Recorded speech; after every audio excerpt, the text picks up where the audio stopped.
la dernière question. On va... Ben, je ne sais même pas si c'est vraiment applicable ici de toutes les réponses que j'ai déjà entendues, mais c'est comment empêcher le développement du concept du plafond de verre dans le monde de l'entrepreneuriat mauritanien. Donc, la mentalité du plafond de verre, c'est la mentalité qu'il y a un niveau dans les entreprises, que le top, les dirigeants de l'entreprise sont plus souvent des hommes, et qu'à un certain point, c'est les niveaux, comme, je ne sais pas si c'est tout à fait comme ça dans les banques, mais que les personnes qui sont devant les gens, c'est sûrement des femmes, mais peut-être pas au niveau du contrôle ou des directeurs des entreprises. Donc il y a un point que c'est le plafond de verre, qu'on peut augmenter juste à un point, mais pas plus haut. Donc ça, c'est la mentalité du plafond de verre. حسب رأي الضيوف المحترمين كيف لنا أن ننهي المفهوم السقف الزجاجي الذي يحول دون تولي المرأة لأعمال معينة وولوجها لمناصب معينة. Moi, j'ai toujours dit, en m'amusant, mais je pense sérieusement, que le plafond de verre a été créé par l'homme pour freiner la femme, parce que si elle arrivait à son niveau, il verrait qu'elle est plus forte que lui, elle est plus capable que lui, et que du coup, pour rester aux commandes, il faut toujours freiner la femme et la surveiller. C'est vrai que en termes de rendement, c'est comme ça qu'ils expliquent, les économistes, ils disent que une femme, vu tout ce qu'elle a comme travail, comme contrainte, maternité, etc., elle a moins de rendement qu'un homme, parce que on est dans un environnement de profit. Il faut plus de profit.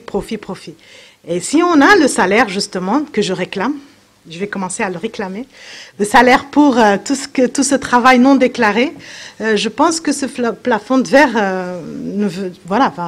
n'aura plus aucun sens.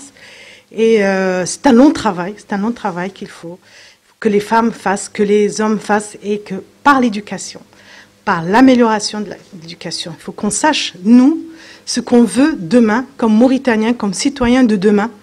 Qu'est-ce qu'on veut avoir demain comme entrepreneur de demain? Donc ça se fait à l'école. Donc c'est vraiment une stratégie de l'éducation, c'est le remplissage de l'école. Qu'est-ce qu'on veut demain? Est-ce qu'on veut des hommes et des femmes qui travaillent, qui sont égaux dans le travail, qui dans l'économie, qu'il n'y ait vraiment pas ce plafond? Voilà, c'est comme ça, c'est par l'éducation. Si on a décidé d'avoir toujours ce plafond et même en créer d'autres, c'est aussi par l'école. C'est vraiment... l'école, pour moi, c'est ça. ظهر لي عن السقف الزجاجي اللي تذكره ناتي والله أمامي. الحقيقة الأصول والله إحنا نعرف عن ذا اللي موجود من الشرايك النسوية، شرايك بسيطة، الشرايك الحقيقية ذي اللي عند الرجال. ظهر لي أنا مثل الحد اللي يقبض لها المطرقة يكسرها. ما لا ينفع عندي عنه ما حد يقبض له مرتو ناصي أفران له مرتو سينو. إذا أنا ظهر لي أنا أولا المرأة ما تقدر توصل للشيء كيف ذا النوع ذا هو ما هو بالتكوين.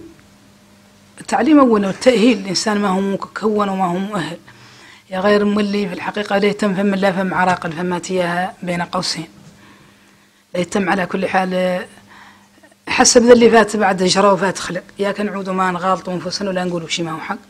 الشرايك الحقيقية والشرايك العملاقة والشرايك اللي تتوظف ناس هذه معروف لمن ومعروف لكاتيجوري فيها. والمرأة على كل حال بالنسبة بعدنا عنها منين ما تعود متكونة. الثاني ما ذيكي لابد لها ما يعود عندها شيء قال له الثقة في النفس. إنسان ما عنده ثقة به اللي حد يحاني رواية تخلق ما يقدر يعدل شيء. هو الإنسان يخلق نشأته يخلق رويدا وكل رواية اللي يتعدلها اليوم فرض عليك من تابعه. الله تبارك وتعالى خلق الدنيا في 6 أيام ثم استوى على العرش. هو كان يقدر خلقها لمح البصر. يا غير لابد هذا معناه شنو؟ هذا معناه أنه التدريج والتفاوت في كل شيء. إذا لابد لها تفكر وتقدر وتخطط إياك ما تملي توقع قاعد تعقب في رواية أخرى ما تقدر توصلها. هذا هو وجهة نظري. شكرا. Bon, personnellement, je pense que la façon de combattre ça ou la façon de ne pas en arriver là, c'est par la compétence. Je pense que les femmes doivent multiplier, parce qu'on doit toujours prouver plus, ça c'est vrai. Parce que là où on est, on pense toujours, bon, est-ce qu'elle peut faire ça? Après, il y aura les congés maternité, les enfants qui tombent malades, elle ne va pas venir, elle va être à la moitié de ses capacités. Donc on a toujours quelque chose à prouver, donc faut vraiment être compétente là où on est.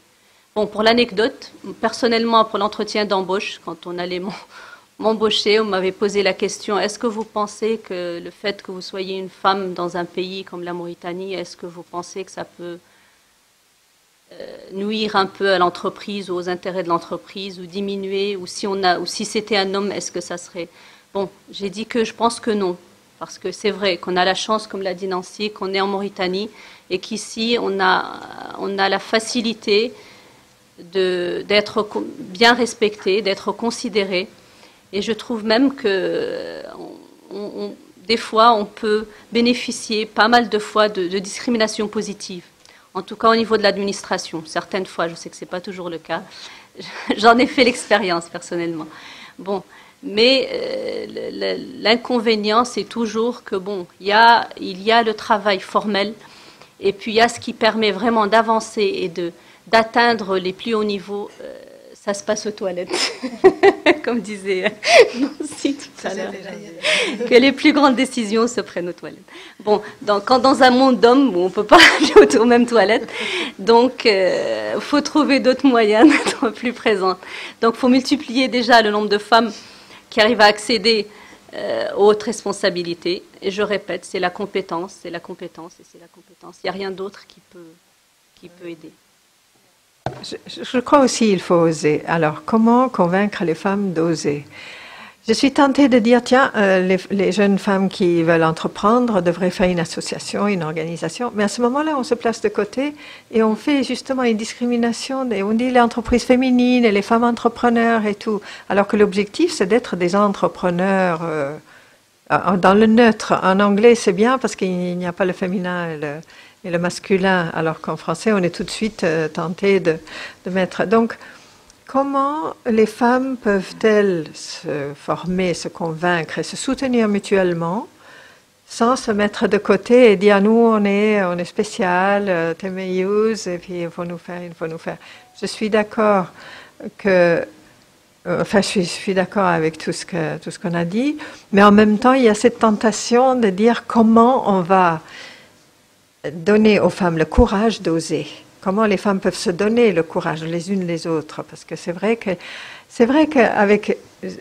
quand on va dans le monde, quand on va partout, nous autres les femmes, on a une complicité. On voit dans les yeux d'une femme n'importe où on va, on a une complicité qui n'est pas contre les hommes, mais on a une expérience que les hommes n'ont pas, qui est en commun. Et ça nous donne une certaine solidarité, malgré tout. Même si les femmes mauritaniennes, il y a quand même beaucoup d'autres choses que la solidarité, ce qui est dommage. Il y a une concurrence, mais cette solidarité des femmes devrait pouvoir être mise à contribution pour que les femmes s'appuient mutuellement, s'encouragent mutuellement. Maintenant, tout ça, c'est des souhaits. C'est comme les rêves en couleur de Maïmouna là, pour la rémunération du travail à la maison. Ce serait bien. Maintenant, concrètement, pratiquement, formellement, quelle forme ça peut prendre?